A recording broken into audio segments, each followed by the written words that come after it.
Dampak kenaikan tersebut dirasakan kuat oleh pelaku UMKM Perak. Harga bahan baku melonjak secara tiba-tiba tanpa jeda penyesuaian, bahkan mencapai 2 hingga 3 kali lipat dari harga sebelumnya.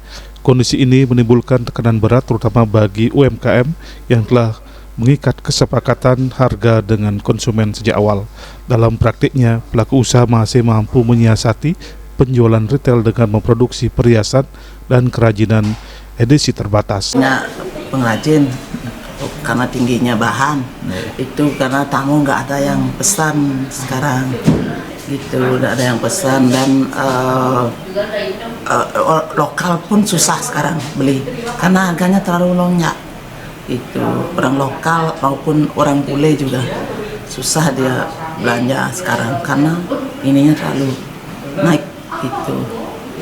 Pemerintah supaya bagaimana caranya peraknya itu bisa turun dan bisa pulih kembali gitulah, supaya UKM pengrajin perak dapat produksi kembali gitu. Namun kesulitan terbesar muncul pada pesanan khusus yang telah disepakati ketika harga perak yang semula berada di kisaran 18 ribuan melonjak hingga sekitar 50 ribuan rupiah. Lonjakan drastis ini membuat pelaku UMKM kesulitan menjaga komitmen harga sekaligus keberlanjutan usaha. Situasi ini juga memaksa sebagian pengrajin menghentikan produksi, terutama untuk pesanan dalam jumlah besar. Kalau untuk yang order yang kita sudah sepakati di harga awal, misalnya disepakati di harga 18.000. Nah, tiba-tiba perak itu naiknya sampai 50.000 seperti saat ini gitu loh. Jadi kita terus bagaimana gitu. Kalau misalnya kita bilang sama tamunya bahwa memang ini kan internasional ya, mungkin ya, tetapi kita sebagai UMKM merasa tidak konsekuen seperti itu. Jadi ini yang membuat kita bingung sebenarnya.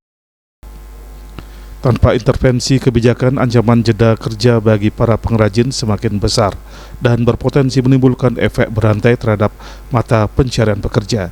Kejelasan dan langkah konkret diharapkan menjadi kunci agar sektor UMKM Perak dapat bertahan di tengah gejolak harga global.